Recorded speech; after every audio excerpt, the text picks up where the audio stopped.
దీర్ఘకాలికమైనటువంటి పరిష్కారాల కోసం చాలా వరకు డెవలప్మెంట్ జరుగుతుంది, మీరందరూ చూస్తుంది.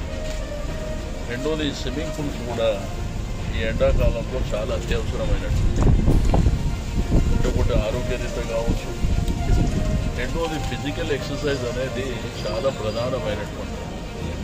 పిల్లలకి ఏంటంటే ఎడ్యుకేషన్ సమ్మర్ హాలిడేస్ వచ్చినప్పుడు ఇవి అవైలబుల్ ఉంటే చాలా వరకు ఉపయోగపడేటువంటి అవకాశాలు ఉంటాయి.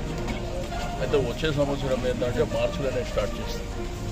వచ్చే సంవత్సరం మధ్యలో కరోనా వల్ల కొంత ఇబ్బంది అయింది, మనందరికీ తెలుసు. స్విమ్మింగ్ పూల్స్ అన్నీ క్లోజ్ చేసినట్టు, బట్ ఇప్పుడు కూడా డిలే అయింది బాగా. నెక్స్ట్ ఇయర్ అట్లా కాకుండా ఏంటంటే మార్చిలోనే స్టార్ట్ చేస్తాం. మన దగ్గర ఇక్కడ కావచ్చు, అమీర్పేట ప్రాంతంలో కావచ్చు, అదేవిధంగా ఇక్కడ సికింద్రాబాద్ ప్రాంతంలో, దీంతో పాటు హైదరాబాద్ సిటీలో కూడా అన్ని ప్రాంతాలలో మరి మార్చి నుంచి స్టార్ట్ చేయాలని అనుకుంటుంది. పిల్లలకు బాగా ఫిజికల్ ఎక్సర్సైజ్ అంటే నీకు ఎక్సర్సైజ్ అనేది రకరకాలుగా ఉంటుంది.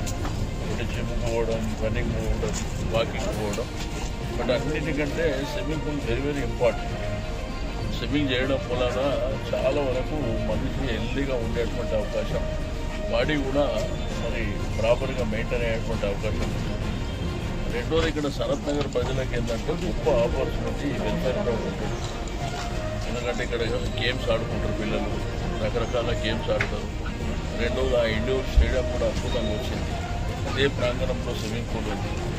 కాబట్టి పిల్లలకు ఇక్కడ ఈ వెల్ఫేర్ ప్రాంతానికి సంబంధించినటువంటి, రెండోది సనత్ నగర్లో డిజైన్ పూర్వకాలమే తయారు చేసింది, బట్ దానికి కావాల్సినటువంటి ప్రాపర్ ఫెసిలిటీస్, ఇన్ఫ్రాస్ట్రక్చర్ ఇవ్వలేకపోయింది.